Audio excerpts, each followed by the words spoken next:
근데 원장님도 탈모를 예전에 걱정하신 적 있으세요? 저는 확실한 탈모 환자고요. 저희 아버님이 좀 탈모가 심하시고 대대로 탈모가 있으시고 저도 3년 전에 폐경 맞이하면서 와 이대로 가면 큰일 나겠다 해서 지금 열심히 치료를 하고 있습니다. 그러면은 탈모는 왜 생기는 거예요? 탈모 종류가 사실 중요한데요. 주변에서 제일 많이 고민하시는 탈모는 호르몬 의존성, 테스토스테론에서 유래하는 DHT, 다이하이드로 테스토스테론이라는 호르몬 때문에 탈모가 조장되는 걸로 알고 있습니다.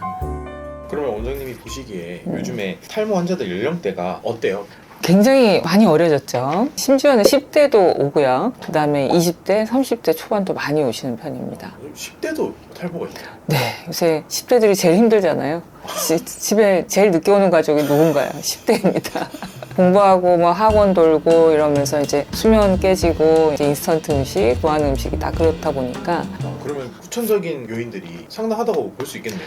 10대 때 정말 탈모가 나타난다면 그들은 후천적인 원인은 아니고요. 강한 이제 선천적인 인자가 있는 것이고 거기에 후천적인 인자가 훅 덮이면서 더 가중되었다고 보시면 되세요. 그러면 이제 30, 40부터는 좀 검사를 해야 알 수 있나요? 진단하는 방법을 견인 테스트를 해보고 이렇게 당겨와서 몇 가닥 이상 하는데 탈모를 진단이 어려울까요? 본인이 제일 잘 압니다. 누가 머리를 뽑아줘야 아는 게 아니고요. 근데 머리 감고 말렸는데 후두둑 떨어진다.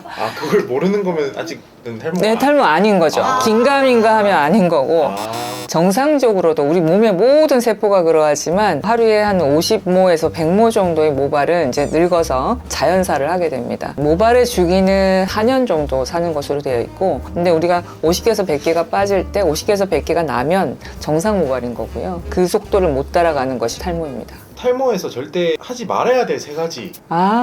사실 한 300가지도 넘는데 굳이 3가지를 말씀드린다면 보통 이제 탈모하면은 조급한 마음이 생기기 때문에 일단 검색을 먼저 하시고 탈모에 좋다는 샴푸 찾으시고요. 바르는 약 투자를 하시는 분들이 많으세요. 근데 사실 현재까지는 탈모 샴푸나 어떤 바르는 액상 이런 것들은 탈모에 이제 도움이 안 되는 것으로 되어 있습니다. 두 번째는 아침에 샴푸를 하세요. 그럼 아침에 샴푸 했으니까 저녁에 그냥 주무시는 분이 많아요. 그래서 가장 많은 오염과 균이 많은 곳이 두피인데 그렇게 되면 두피를 이제 굉장히 망가뜨리는 경우가 많으세요. 그래서 샴푸를 꼭 저녁에 해야 되고 아침에 하셔야 되는 분들은 그냥 2번 하시라고 말씀드립니다. 한 살 2번 낫나? 네, 맞습니다. 그리고 3번째, 그러니까 술, 담배죠. 이걸 정량적으로 숫자를 말할 수는 없는데요. 저는 그냥 환자분들한테 메시지를 드리기 위해서 술 드시면 1000개 빠진다 이렇게 말씀드립니다. 그 정도로? 네. 원장님, 저 이거는 제가 궁금했던 건데 원장님도 정수리 냄새 나나요? 내가 어떻게 맡아보나. 그거 냄새 없앨 수 있는 방법이 혹시 없나요? 잘 씻으세요. 그러면 좋은 것들을 좀 권해줄 수 있는 게 뭐가 있을까요? 일단은 탈모다 그러면 빨리 탈모를 유발하는 그 호르몬을 억제하는 것이 가장 좋은 방법입니다. 약을 드시면 호르몬을 한 70%에서 90% 정도 억제할 수가 있습니다. 그것이 가장 중요한 출발이 되겠고요. 그러면 그 의약품에 대해서 간단하게 설명해 주시면은.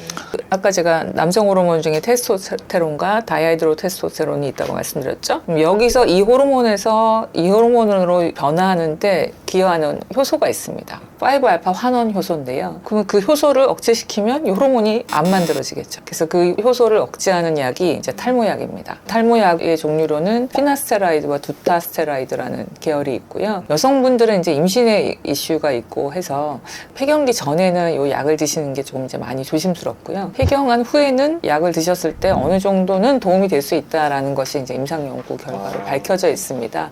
그 다음에 쓸 수 있는 약이 이제 미녹시딜.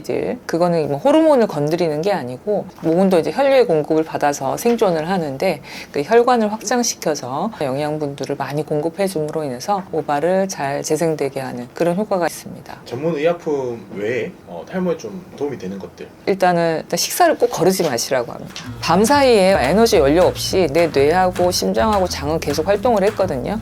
야근을 한 거예요. 야근을 했는데 밥도 안 줘. 그럼 어떻게 되겠습니까? 세포들이 파업합니다. 그렇기 때문에 단백질, 여자들은 주로 20g, 남자들은 25g 이 정도를 꼭 섭취하고 가시라고 말씀드리고, 제가 말씀드린 그 두유 있죠? 네네. 그 12g짜리 모회사인데 저 받은 거 없습니다. 엠베서더신 줄 알았어요. 두유하고 삶은 계란 한 3개 정도 그렇게 드시라고 말씀드리는데, 그렇게 하면 딱 20g 정도가 되거든요. 이제 탈모 진단을 받아야 되잖아요. 두피 검사 1순위인가요? 두피 검사는 당연히 모발을 저희가 이제 보호하는 곳이, 장소가 이제 두피이기 때문에 하고요. 그 다음에 저는 혈액 검사 꼭 하고요. 여러 가지 기저 질환들도 탈모를 악화시키는데 많이 기여를 합니다. 그리고 자율신경 검사입니다.